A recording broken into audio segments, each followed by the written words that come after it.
Hi, everybody. Good evening. Welcome to the first evening of Modern WNY 2022. Thank you so much for joining us. I am having a weird computer thing, so I'm actually just going to stop this screen share and we're just going to look at me. Hi, again, I'm Christiana Lemietis from Preservation Buffalo Niagara. Tonight is our first night of Modern WNY, our annual celebration of all things modern. Thank you so much for being here tonight. For those of you who are new to PBN, we are your local historic preservation advocacy organization. We provide leadership in identifying, protecting, and promoting our unique architecture and historic legacy, and connecting people to the places they love in Western New York. And with Modern WNY, it's our opportunity to help and connect you to the amazing modernism that we have here in Western New York. Before we move on to learn more about the other programs that are happening during Modern New York this week, I do just want to take a moment and thank everyone for attending, everyone making a donation when you did register for tonight's program. We like to try to keep our programs low cost or free if possible. So thank you so much for those of you who did make a donation when registering. I especially want to do a special spot out to those who purchase sponsor or supporter tickets. So that includes Taryn Bison, Linda Bergantz, Barbara Campagna, Christopher Korshensi, and Ian Danick. So thank you so very much for your support. And then I do just want to encourage everyone to go back to our Modern WNY website where you went to register for tonight's event. We have 2 other lectures happening this week. On Wednesday, we have a great lecture presentation about the Great Northern Elevator and how it and its neighboring elevators and silos influenced modern architecture and design. And then on Thursday, we have our Artifacts of the Future, where we're going to focus and talk about all things space age with expert Martin McGee. And then this Saturday, I will be taking people around downtown Niagara Falls, exploring the different modern structures that grace those streets. And then lastly, if you don't want to be around other people, you want to do something completely on your own, Modern WNY is here for you to help with that. We have 2 self-guided travel logs, 2 little guidebooks that you can buy. One is our Drive Yourself Modern. It's our annual self-guided driving tour with 14 new spots to go check out. And then our other travel log is the Rambling Ranches of LeBrun, which is a walking tour of the Serpentine Road in the town of Amherst that is dotted with all of these magical ranch houses. So with that, we are actually going to kick it off to introduce our speaker tonight for our Pushing the Boundaries and Preserving Modern Architecture. Our speaker tonight is Liz Waytkus, and I just practiced saying that well, and now I stuttered again. But before I read you about how amazing Liz is and her organization, Docomomo US, I do just want to say that Liz wants questions and wants to know what you think about all of the things that she's going to tell us about. So if you do have questions tonight, because we are in webinar format, you're going to have to use the Q&A button or the chat box. I'll be able to pull out those questions there. But Liz, thank you for joining us. You are the Executive Director of Docomomo US. In your 10 years at Docomomo, you've been responsible for the development of new programming, including the annual Docomomo US National Symposium and the Modernism in America Awards. You manage Docomomo US's advocacy efforts through the vast Docomomo US network and spearhead efforts to save the Ambassador Grill and the UN Plaza Hotel lobby. You received your master's degree in historic preservation from Pratt Institute and previously worked in nonprofit cultural and educational fields for more than a decade. Liz, thank you so much for joining us. Thanks for having me, Christiana. No problem. And I will kick it up to you. Share your screen away. And again, anyone, if you have questions throughout the program, just jot them into the chat or the Q&A box, and we'll get to them at the end of the program. All yours, Liz. Okay. How's that look? Good? I got the thumbs up. Excellent. Well, again, thanks so much, Christiana, for the opportunity to kick off your Modernism Week. I'm from upstate New York, so I live in New York City, but upstate really has a hold of my heart. I love Buffalo, lots of great people, and just incredible modernism. in Buffalo. So thank you to you for having this, and Buffalo Preservation Buffalo Niagara for a program of focusing on modernism, and you know, getting people to you know, love and appreciate the built heritage of the 20th century. So tonight, I'm going to focus on, you know, what this funny acronym is, Docomomo. And then we're primarily going to talk about our advocacy efforts, and we're going to talk about our very first list of the most endangered sites in the United States. So we're going to take a look at that.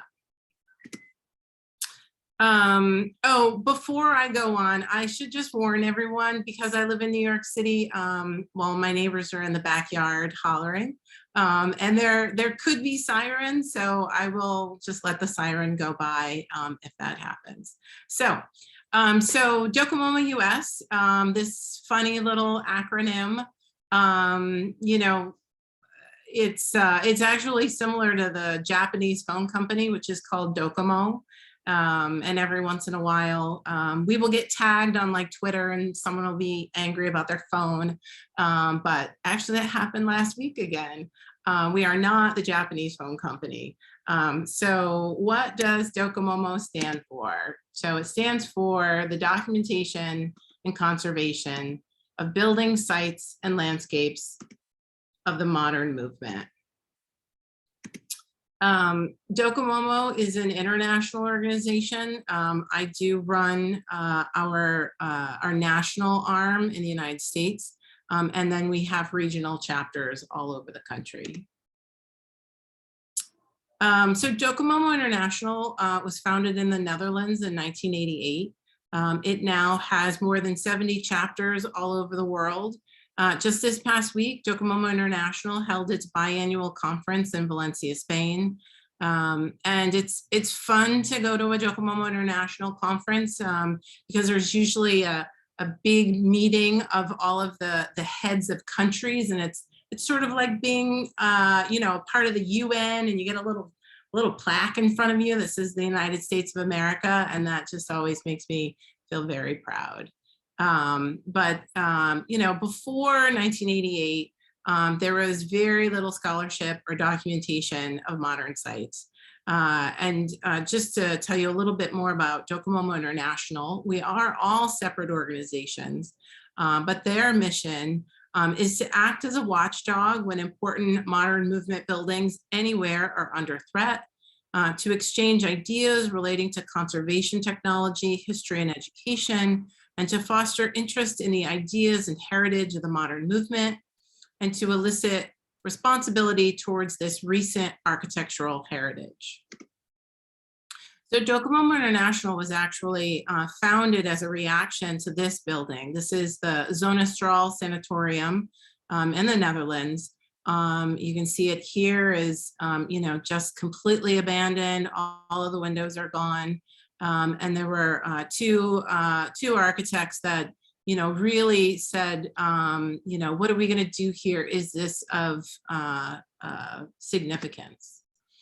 And then you can see here, this is the promo photo in 2010 when Zonnestraal won the World Monuments Fund Knoll Modernism Prize for its restoration. I have not seen this yet. But you know, just what an amazing tribute to you know, the efforts of our international arm to see this project restored. So here in the United States, we are set up very similar to Docomomo International in that we have regional chapters. Sometimes I forget how many we have, but I'm pretty sure it's 19 chapters. And then we have 6 friend organizations. Just to explain a little bit about the difference, friend organizations are organizations where they are doing the work of Docomomo, and they're already there. They don't necessarily need to change their name to be under the umbrella of Docomomo US. So Houston Mod, Modern St. Louis, those are different types of friends. And they do, what any preservation organization does. They do lectures and tours, it's a great network of people.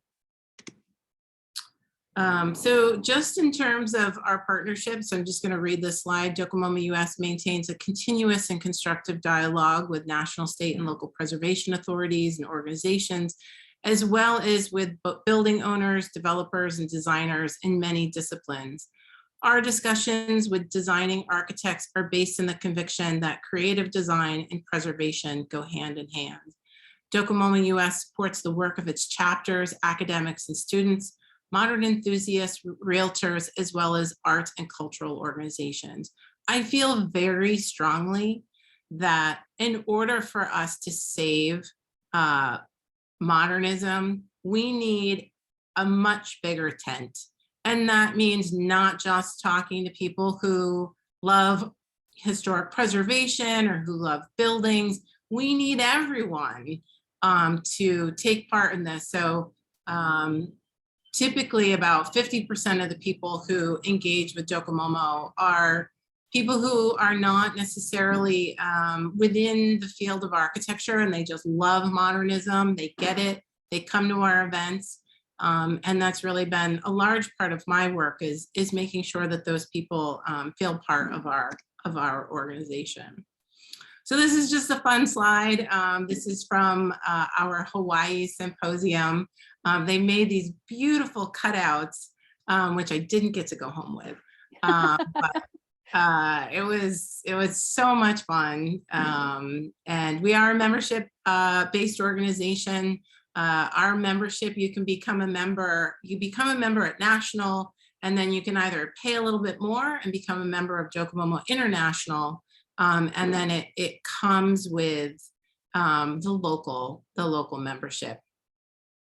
In Buffalo, you would be considered part of our New York Tri-State chapter, and you would just identify that on our membership brochure. So some of the benefits of being a member, and I just sort of skimmed through this, membership in an international organization, a regional chapter, discounts all the way through international, national, and regionally. We have memberships at higher levels. We have a monthly newsletter. What is the benefit of membership? It is supporting our advocacy effort, which is really a large part of the work that we do. Supporting education of significant resources. And I love the last one, to participate in a professional organization that knows how to have fun. We have fun. There is no point in doing any of this if we're not having fun doing it, because as we all know, as preservationists, we lose all the time. And so the way that you balance that out is you have fun while you're doing it, and you do your best, and then you get together and, maybe you have a cocktail while you commiserate over, whatever someone has just destroyed. So earlier this year, the Docomomo US Board of Directors and staff got together to do a new strategic plan. And out of that strategic plan, we have updated both our vision and mission statement. So here you can see our new vision statement, and I gotta move this, the picture of me and Christiana, because we're over the words. A world where people value modern heritage and use it to shape vibrant communities. We're not just talking about architecture, we're talking about people. If I was showing this picture, so this is of Sarasota High School by Paul Rudolph. I mean, it's a gorgeous building, right? But what makes this image amazing is just, seeing the cheerleaders on the steps, and engaging with the architecture, people taking pictures. It's one of my favorite pictures. Recent pictures from our Modernism in America Awards. Ooh, now it's not letting me forward. I hate when that does that.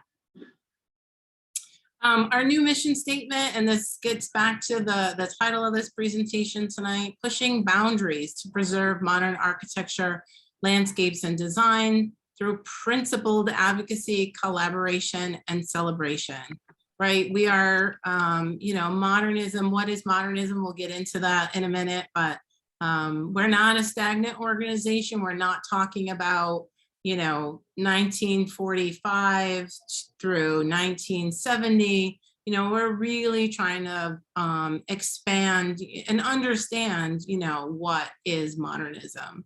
And, I think it's a great mission statement, and it really gives me as the executive director a lot of leeway into, the work that we're doing. Some of our programs, just real quickly, this is from our most recent national symposium. Yep, this is Frank Lloyd Wright, Beth Shalom in Philadelphia. We had a great program there earlier this year. Next year, our national symposium is going to be in New Haven, Connecticut, which is not too far for a drive, and would love to see all of you. One of our other programs is Tour Day. Typically the second Saturday in October, where organizations all over the country give a tour of modern sites. It doesn't necessarily have to be that weekend. It can be staggered, but it's really, really great that you think that you're participating in an event that's really going on all across the country on the same weekend. Let's see if I can hit the space bar. Our Modernism in America Awards. This is Eero Saarinen's Ingalls Hockey Rink in New Haven, Connecticut. That was renovated and had a bit of an expansion to it. We actually, if you are a member of Docomomo, or you might see on social media, we literally at 10 a.m. this morning announced our new list of award winners for 2022 this morning. And it's for all of the, demolitions and hard work that you do. It's really a great way to balance out by giving people awards and telling people what they did well, and saving projects. And there are some really fantastic ones in there this year. So I'm not going to show those to you, but please definitely go on our website or on social media. There's the siren now. No one can hear. And then just to show you a little of our website, we have this really great website that has, buildings listed on it, has designers listed on it. We have a map. On the map, it shows buildings that have been lost, buildings that have been saved, that are, those are some of the colors that you'll see there.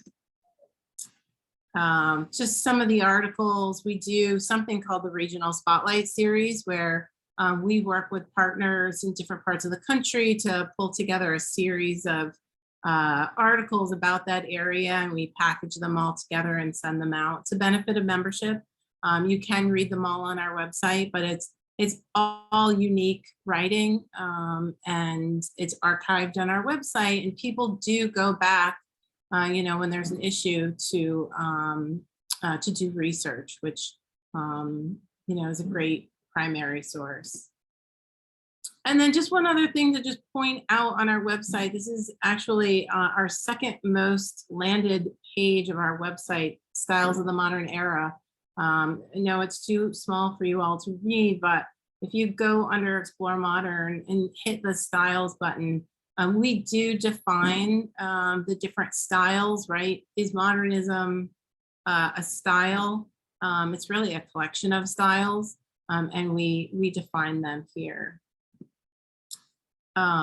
Just to dig into that a little bit more about what is modernism, we like to say that advocacy means preserving the innovation of modernism, and that there are components to modernism. There's social considerations, there are technical advances, of course, the aesthetics, and then the setting or context. And all four of those, that's how we evaluate a project and say, is this modernism, We're not just looking at the style. And to dig into those a little bit, so here, I'm sure all of you here will be familiar with Willard Park Courts. You know, a great public housing development for our African-American community, one of the earliest in the United States. It would be great to hear from all of you where this project is at right now, but Docomomo did give Preservation Buffalo Modernism in America Award last year, the year before, really just trying to you know, let the world know about this project and the work that you all are doing to see it preserved. Technical, so this is Eero Saarinen's GM Technical Center. This is the dome. Aesthetics, you know, we can see that, you know, really great roof and the art out front. This is the arts building at the George Nakashima Woodworker Studio in Pennsylvania. And then setting context, this is the Weyerhaeuser campus outside Seattle by SOM with Sasaki. And all of these projects are in various states of concern. So we keep our eye on all of those. And then, so we're talking about, you know, what is modernism? You know, we really are, this gets into the pushing boundaries, expanding what we protect. This is Kevin Roche, John Dinkaloo and Associates, 60 Wall Street here in Lower Manhattan. You might have seen that there was an article in the New York Times just in August of our effort trying to save both this interior and the exterior of the building. It's postmodern. It might not be everyone's cup of tea, but it is by, you know, a Pritzker Prize winner. The materials are fantastic. If you know, read about the history of the project, there was so much thought that went into it. And so we're still literally to this day fighting to try to keep this project intact. From the iconic, yeah, so I think we all know the TWA terminal out at JFK. This is actually Docomomo, well, it's Eero Saarinen before Docomomo, but this was the first project that Docomomo US saved in the United States. And one another, you know, wonderful tribute to the work that we do, that you can stay there. I've stayed there. If you haven't been, you must go. There's a fantastic pool.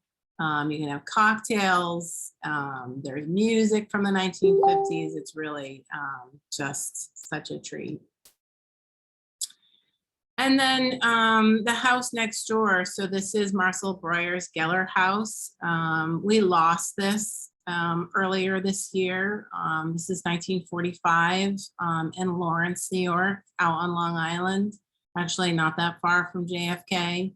And just to tell you a little bit of story about how we found out about this project, there was a young man going to architecture school at the University of Pennsylvania. He's from Lawrence. He heard that someone had bought this property and was going to tear it down. He's studying architecture, knows the building, knows Breuer. He told his professor told one of my board members, and one of my board members, you know, wrote me an email and said, can you look into this and see what's going on? So we really, Docomomo worked with Preservation League of New York State, Preservation Long Island, municipalities. I called the homeowners and really begged them, you know, to say, you don't realize what you have. They weren't tearing it down to put up another house. They put up a tennis court. This project was really the project that put Breuer on the map in New York. 1945, it was 4 years before MoMA's show, House in the Garden, which I believe was 1949. Everyone went and looked at this house, you know? So it's too bad that it's gone. But houses are very hard. but we're doing our best to talk about Geller so we can ideally lose less of them.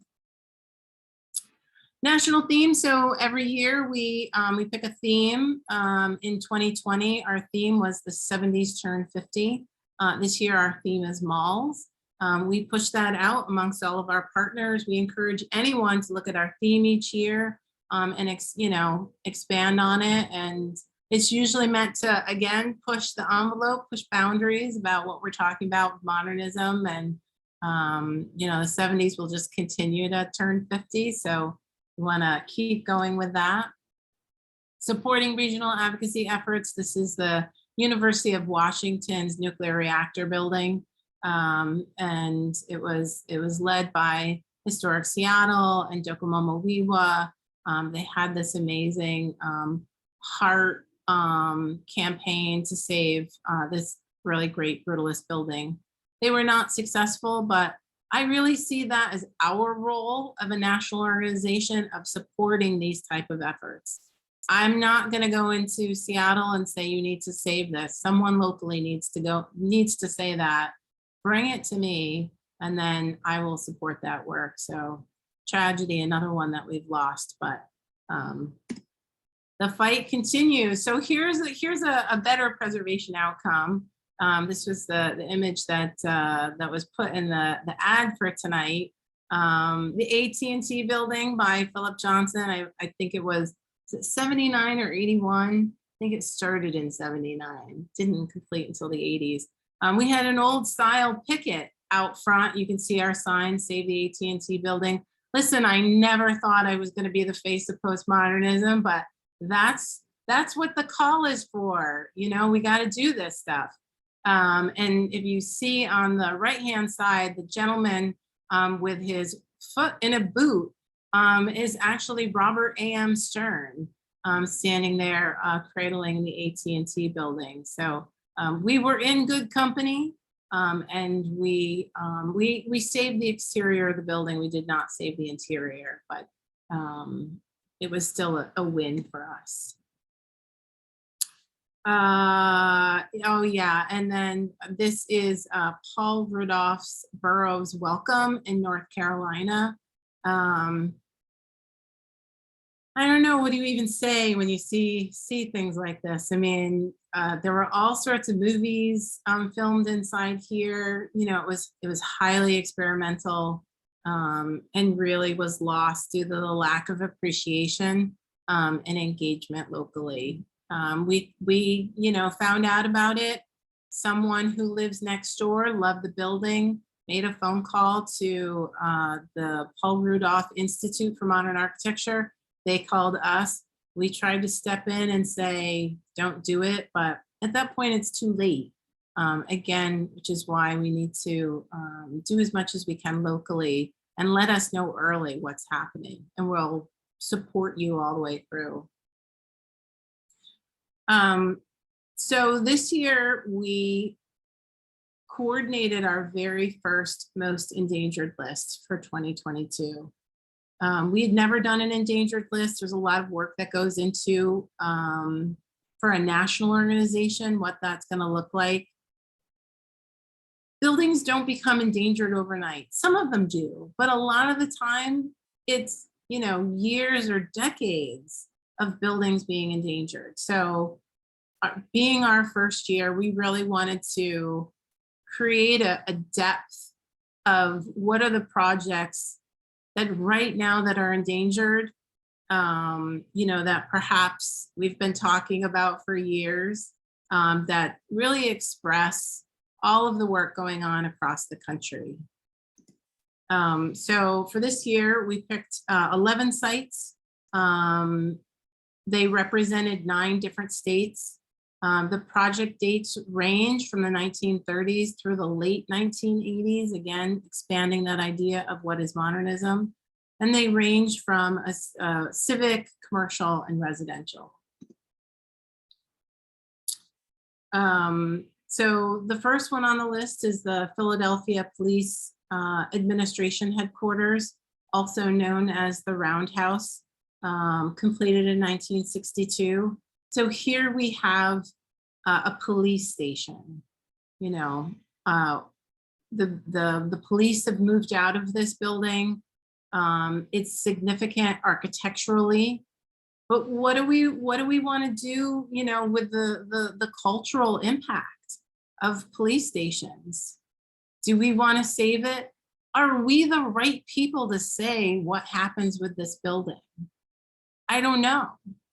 But it needs to be talked about. And what's great is the city of Philadelphia is having a public commenting session to look at the building, bringing in, you know, local communities, you know, perhaps people who have been incarcerated and have negative, you know, feelings towards the building, you know, so we can get that complete story. It may not survive, and that might be okay. It's painful as a preservationist to see such a beautiful building, you know, and all of that concrete go in a dumpster. But it's important to have a larger conversation with the greater community, particularly about sites with negative histories. The second project, Mitchell Park Domes, this is in Milwaukee, Wisconsin. I saw this for the first time earlier this year. Really, I believe these are the only conical domes in the world, in the United States. I should have wrote it down. They're super cool. You know, it's a botanical garden. You go inside, you wander. I think one is like tropical. The other one is desert. They're fantastic. But like anything from that time period, you know, they've suffered delayed maintenance, and they're expensive to keep up. So we've been working with our partners in Wisconsin to support them. It was named a national trust, one of their 11 most endangered. I think it was 11 most, a couple of years before we put this on our list. And just really great that we're all rallying together to try to save this project. It's a good excuse to go to Wisconsin. Miami Marine Stadium, 1963. We have been talking about this project for a very long time. And it ebbs and flows. What's going to happen with it? This was a viewing stand for these crazy boat races. I don't believe they still do those, although I've been on the Jersey Shore and I've seen people race boats like that. So the city just recently released an RFP for restoration architects to give them proposals of how much it would cost and how long it would take to do the analysis of restoring the building. We are very hopeful that the building will get restored. A little funny side note, beginning, I believe in the fall, there is going to be something called the Magic Mike Experience. So yeah, I know, I see Christiana. Have we all seen Magic Mike? They are right in front of the building. They're going to be setting up, you know, something called the Magic Mike Experience, which you can go down to Florida and see, and they're going to have it right in front of the building, and everyone sees that as, you know, one step closer to, you know, people seeing the building again, getting everyone excited about it, getting excited about something. But so anyway, we're hopeful on Miami Marine. Our third project, this is our, you know, 11 most endangered. We included Willard Park Court from 1939. You know, I really would love to hear from all of you of what the status of this project is. It floors me that the state of New York cannot see the significance of this project and come to a compromise to conserve it. You would think in 2022, you know, that the contributions of African Americans and architecture built for them would be seen as significant. And yet here we are, a very frustrating project that we're just going to continue to talk about. Oh, and some of the pictures, I'm sure you all know these. Such a great project. The Lloyd Center. So this is a mall in Portland, Oregon from 1960. You know, we picked the Lloyd Center really because we're talking about shopping malls this year. You know, all that retail in the United States is being abandoned, trying to get people thinking about, is it significant? What do we want to do with it? How do we want to repurpose it? Docomomo doesn't necessarily have the answers to these questions. We're just trying to be there to provoke all of you, elected officials, people in power, to see their value and to, you know, repurpose them in some way. You know, and plus it's just kind of fun to go to the mall, and hopefully they're not dead quite yet, but it's interesting going back to the mall and seeing it with preservation eyes, looking at it in a way that, you know, when you were a kid and you got your orange Julius in your hand and, you know, mom is dragging you and you don't want to be there. I encourage everyone to go to an old mall and look at it again. Boston Government Services Center. So this is the Hurley building. You may know that Paul Rudolph built this enormous government center in downtown Boston, not that far from Boston City Hall in 1971. Paul Rudolph did the master plan and he oversaw the buildings that were created there. Unfortunately, there was a tower created for this, designed for this site that was never built. And so now the city of Boston wants to, you know, do a public-private partnership that puts not just one tower, but two smack dab in the middle of this and mess it all up. But it's a fantastic project. These pictures were from a rainy day, unfortunately, but you can see just like this, you know, this amazing steps that go up to the Lindemann Center. On the right-hand side, you'll see this strange, you know, concrete forms. People say it looks like a frog. I think it looks like a frog. It always makes me laugh when I see it. And then in the lower left-hand corner, there are murals by Constantino Nivola. It's sgraffito, which means it was etched right into the concrete as it was drying. City of Boston says that they are going to conserve the murals. I don't know exactly what that means. Last week, it was announced who won the RFP for the adaptation of this project. The renderings, let's just say the renderings leave a lot to be desired. So we will keep our eye on that one. Terrace Plaza Hotel, Natalie DeBlois for SOM, Cincinnati, Ohio, 1948. A woman architect put SOM on the map. This is the first modern hotel in the United States. Who knows that? Who even knows that? No one knows that. So this project is has sat abandoned for a number of years. I don't have pictures of it abandoned, but you know, here's what it looked like when it was open. You know, just gorgeous lettering as you walk inside the hotel. Why am I being forgetful of the artist name? In the restaurant, I believe the art Miro, the Miro mural has been removed and is in an art institution in Cincinnati.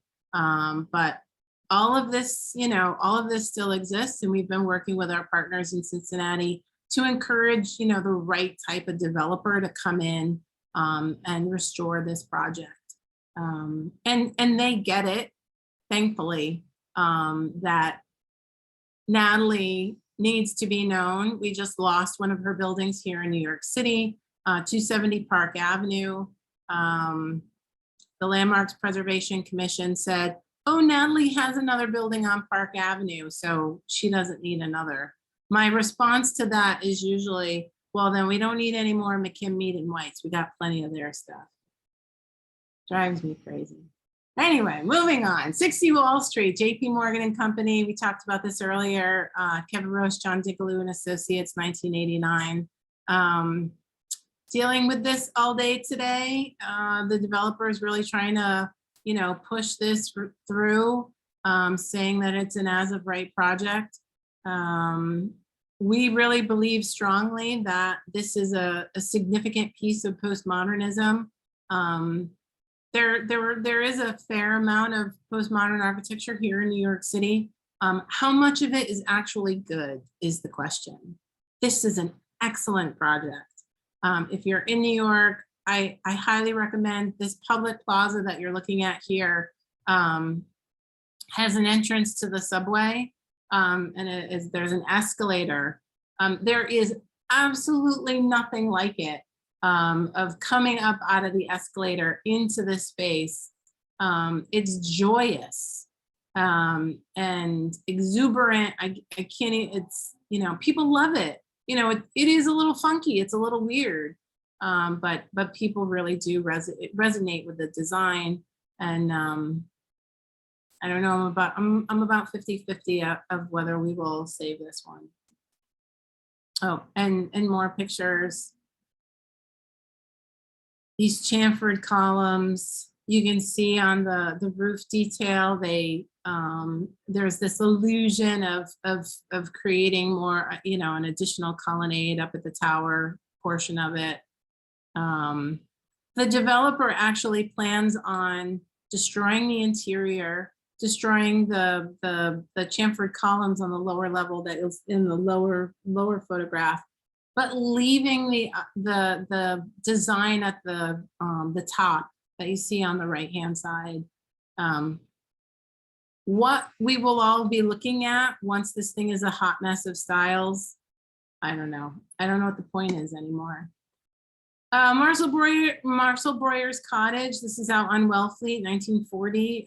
This is his cottage that he would vacation. His children grew up there.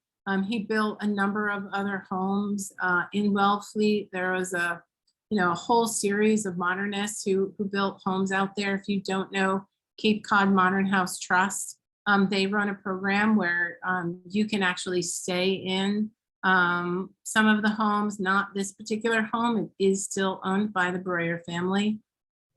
We've been working with Peter from Cape Cod Modern House Trust to find a solution for this cottage so it doesn't get torn down. Ideally, that it would be open to the public. You can see it's all, Breuer's things are all still inside. He designs those couches that you see. Obviously, he designed the chair. You can see the coffee table just made of concrete block. It's a wonderful little house. And then on the right-hand side, that is actually on Breuer's gravesite. Him and his wife are both buried there. Well, their ashes are, and I wrote down, it's always hard for me to read what that says. So I put it on my phone. So at Breuer's grave, it says, "Here lies Breuer, who broke his knee entirely of his own stupidity. Witness Yosh." It's an eclectic man. But again, we would love to see this be accessible to the public in the future. And, houses are hard. People want to put something bigger up when you have land prices where, people will pay premium to put up a big McMansion or, a vacation house. Who's going to keep this? I don't know how many square feet is it? 1,200, 1,100? It's not very much. All right, we're coming towards the end. Weyerhaeuser, we looked at this a little bit earlier. This is SOM and Sasaki. Federal Way, which is just, I think it's south of Seattle, from 1971. Just a beautiful integration of architecture in the environment. You know, this is coming out of the environmental movement of the 1960s, is coming out of the historic preservation movement. It's all still there. There is a proposal to put giant warehouses on some of this land. And so we've been working with our colleagues in Washington State, trying to protect the view sheds so that the building itself won't be, or the view sheds won't be impacted. We don't necessarily believe that anything is going to happen with architecture, but this goes into the idea of landscape as being equally as significant as the architecture itself. The Chet Hollifield building, this is in Laguna Niguel in California. This was a project by William Pereira, originally designed for the federal government. The government never occupied it. And then it was an office building. We recently participated in a series of visioning sessions on what the community would like to see happen here.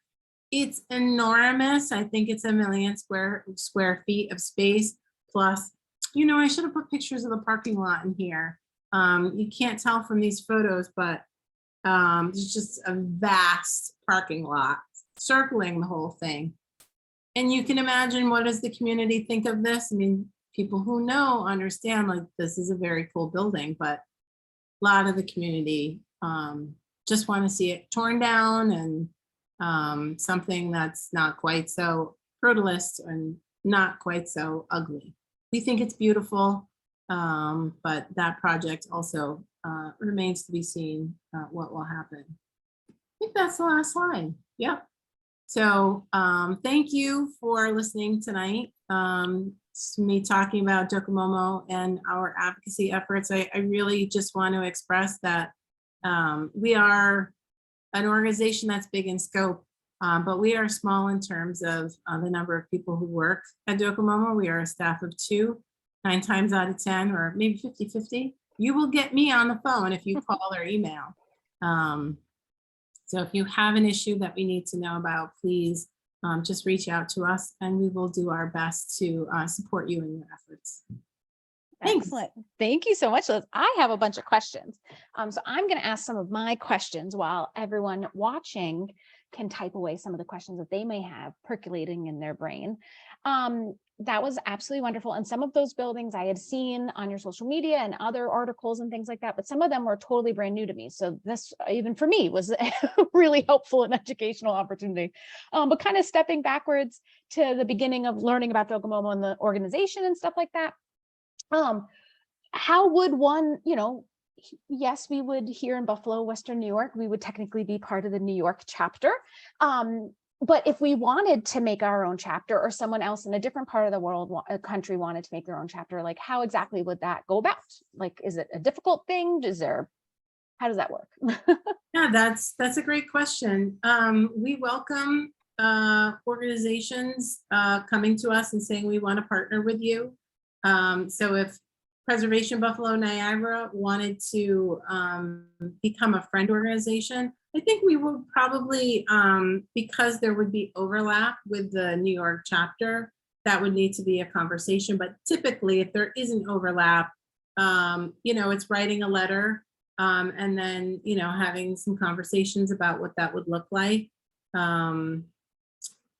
We do with Houston Mod. They are also a membership-based organization. So we give them the opportunity to sell membership to Docomomo through them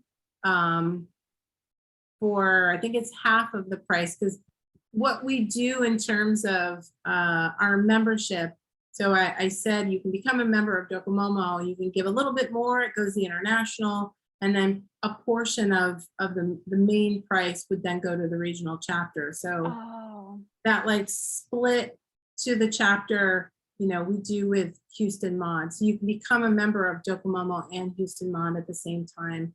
It doesn't necessarily have to be organized like that, but no, that's cool. Good to know how. yeah, and then we carry anyone who is considered a friend organization on our letterhead. And I think that is probably one of the most powerful pieces of becoming a friend, is showing that we have strength and power, strength and unity, and the number of us who stand together for modernism. No, for sure, definitely. Shifting to this year's theme of malls, here in Buffalo and Western, in the region, there's a couple of area malls out in the burbs that are undergoing some like new innovative kind of rehabs and reuses for them. There's one that's being turned into to have a mixed use where there's going to be some residential interject into it and things. So in your experience and one of the endangered sites for the years was also that mall was pretty cool looking. I'm not going to lie. I really love the little courtyard area in there. But what is the trend that you're seeing, and why in helping pick that to be the theme for this year? Are we seeing that they are just straight up across the board being endangered and left? Or is there this growing trend of trying to rehab them into completely new uses? Or is there by chance some revival of the malls in our future? I don't know if the pandemic is going to allow that to happen, but so what are you seeing with the malls that are being endangered now? Well, we're not seeing anything good. We are seeing them come down. We are seeing them renovated, adapted in ways in which do not respect the history and the significance of the site. So a mall that I think we've essentially lost is Horton Plaza, by John Jurdy, John Jurdy, who also did the Mall of America. Oh, right. Postmodern, San Diego, I forget what year it is. Developer came in, they're turning it into a tech hub, an office space. That was their plan before the pandemic, to create office space. Who really knows if we need all this office space anymore? Mm-hmm. But in the process of, that project is ongoing, they've stripped a large portion of the integrity of the project away. It's not, sorry. It's not, what we're seeing is not good, and we don't have the answers. We're just trying to get people out there thinking about it. No, for sure. I guess, and also with that, malls being one of those typologies that are just a weird typology that has a very specific use. But it is a typology that we want to preserve and retain. So, when we talk about preserving older typologies of things that have, don't exist in our modern world anymore, it's a lot easier to kind of make that argument to people, to rally the crowd to save these things, because this, cheese factory, I don't know, it's the first thing that just popped into my head. We don't make cheese the way that they made it in that factory anymore. So this is a very interesting typology. But when it comes to malls and other things of the modern era that are still so a part of our lives, how does Docomomo make that connection to people to articulate, this is an example of a dying typology, we want to preserve it for X, Y, and Z? Like, how do you find is the most successful way to bridge that gap to people? Well, to show them examples. So as I'm thinking about, this isn't actually a mall, but as you were talking, it was reminding me of Bell Labs in Homedale, New Jersey, Aero Saarinen project. That was a science lab. It's not exactly a mall, but the developer there has restored the building, and it's mixed use. So it's part mall, part restaurant. I think they're putting a hotel in. There's a library. There's a city library in there. People walk, that's one of the things about malls that that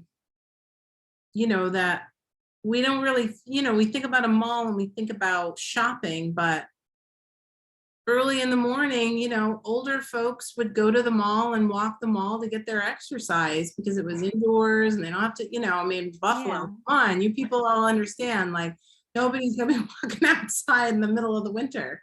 We will though, but I get what you're saying. I don't know. I'm from Albany. I'm not going outside. I'm not.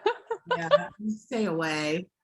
You know, I think people are becoming more open to mixed use. I think municipalities are becoming more open to mixed use, you know, having your grocery store, you know, right there, having a library right there, maybe some shopping, some restaurants.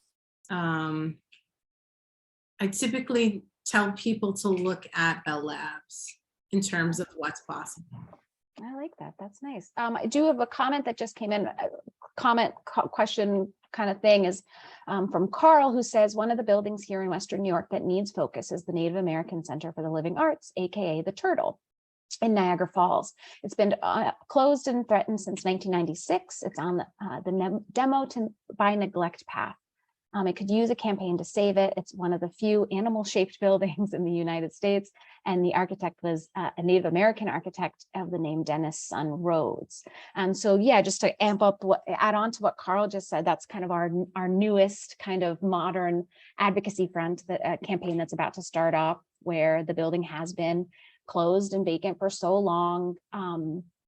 The Niagara Falls Historic Preservation Commission just came out and said that they were in support of landmarking it, and they're currently working on that landmark nomination. And we here at PBN are working with them to provide them the information and to make sure that that nomination is up to snuff.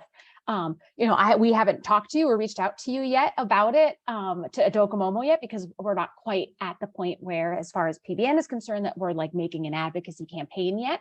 We're working to get the landmarking done, and all the municipalities and all those people in those particular positions are in support of it. But yeah, I mean, it is an interesting building that was built for a very specific use that will require very delicate and interesting redevelop. I wonder if you're familiar of other you know, similar types of buildings, or if there's maybe another advocacy campaign that might have reminded you of that. But you know, that is definitely something that we would look to Docomomo to help us out with when we get to that point. Yeah, I mean, I love it. I love, you know, that it's by, you said it was by a Native American? Yep. Yep. So And then and shaped like an animal? Yep, it's shaped like a turtle. I certainly cannot speak correctly or full breadth to the significance and all of the importance around the design, but yeah, I mean, it was the Center for the Living Arts. They would have, I mean, I remember going there one time as a very small child when we went to the Niagara Falls in the early 80s, or after it was constructed. And they would have, you know, community events. So it was not only for the Indigenous community themselves, their own use for ceremonies and meetings and whatever their needs were with it, but it was also an opportunity for the public to interact and be a part of that community and learn and experience those things. So it was a building that was very well loved, and it's been owned by a private a person for many, many years. And it's just one of those examples of sitting on it for that big payout down the road type of thing. But it is an incredibly unique structure. Yeah, incredibly, and it's right in the middle of Niagara Falls, like right in the middle. Well, I think, you know, I think the two things that, as you've described it, you know, immediately have appeal are, you know, the Native American component, and then that it's shaped like an animal. I mean, we need to get beyond just talking to other architects and other preservationists when we're talking about the buildings that we're trying to save, and really rallying the entire community. And I think, you know, something that's shaped like an animal, you can get, you know, young people to, you know, care about something like that. If you're, you know, pushing, you know, presenting it in such a way, you know, hold a, you know, ideas competition for what it might look like in the future. It reminds me, it's a little different, but in our Modernism in America Awards announcement today, one of our award winners is called the Oakland Monster. And it's a sculpture. It's green, and it's by it's by the water in Oakland, and it was built for kids to play on. So it's a little bit of a playland, but it's really just this weird green form. It fell into disrepair, but it was beloved. And I believe now it is locally recognized as significant. It has been conserved, repaired. Kids can climb all over it again, and we're giving it a modernism award. I like that. And that kind of comes back to more of a comment I had about the use of the phrase principled advocacy in the mission statement. And when you guys announced the mission statement and that whole kind of project that you guys did to kind of recenter and evaluate what the mission and the vision are, I just really liked that. And I think that I experienced that. I went to the National Symposium and participated in some really great conversations about the Roundhouse in Philly and the complicated, building that is, an advocacy fight that is, because yes, we love buildings and specifically love modern buildings. And there's reasons, very valid reasons to fight to preserve those buildings just for the aesthetic point of view.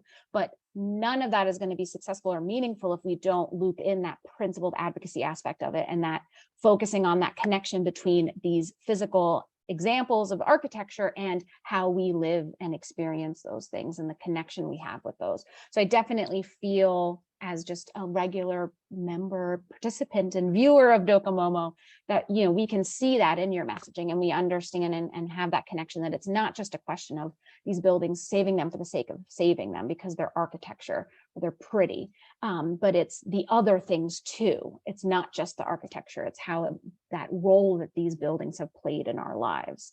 Well, thank you for noticing that. That was a really great conversation that we had earlier this year when we were crafting our vision and mission statements, and in really trying to articulate what we're trying to do, and that we're not trying to, we're evolving, right? Preservation is evolving in many different ways, like not just stylistically, but the cultural impacts of architecture. And sometimes the right thing to do is not to save it, and that's hard. It's definitely hard. And we, with the mission statement, we wanted, so I appreciate the fact that you noticed that we're trying to, put that in our mission statement, that we're really trying to take a very a deep look at the work that we do. Excellent. Well, that is, I can definitely talk and add more comments and questions for sure.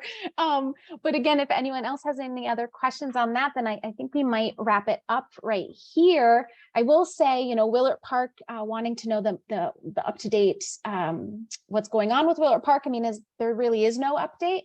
We're just still kind of in this holding pattern of waiting for the restarted Section 106 process to either finish or be announced, or I'm not even really sure where we are in that. But we were just waiting for the housing authority to let us know what they want to do with it. They keep telling everybody that they'll give it to somebody for $1, somebody else can do something with it, and then we'll give it to them. We have a couple, I've got $5. I'll gladly buy it with the $5 now, but we're just kind of waiting for the housing authority to announce what their next move is. So there really is no update, but it's still standing, thank God. Good. And PBN is still dedicated to it. I was going to actually grab the award that you gave us and show it, but it's all the way on the other side of the room, so I can't. But yes, PBN did receive an award from Docomomo last year. It's proudly hanging right by our front door, so thank you so much for that. It's been a really hard project for us, and we're still fighting that fight for that building, because not only of its importance, architecturally speaking and culturally speaking, but it is a place that could be housing families today. It could be a vibrant community once again. So even if you don't agree that the architecture is worth saving or any of those types of things, The fact that it is an empty site that could be giving quality housing to a whole new generation of Buffalonians should be reason enough to want to reuse and save that site, in my opinion. Absolutely. You know, and it's projects like that is the reason why people should support PBN, is not when you have to fight something because something's happened, but to keep I mean, we need to keep our eye on these things. And that means having staff at all times and, you know, having our hands in lots of different fires, you know, even the ones that are just smoldering because they come back. They do. They do. Oh my You gosh. know. Well, thank you so much, Liz. This was really lovely. Thank you so much for participating and being our first night of modernism, of modern WNY. I can see in the chat that Corey, thank you, my coworker Corey has been plugging our walking tour for this Saturday, because we're going to go see the turtle and a couple other buildings that are incredible examples of modernism. So definitely join us there. But again, Liz, thank you so very much. Everybody else, have a great night. Thanks. Have a great night. Thank you. Bye-bye, everybody. Bye.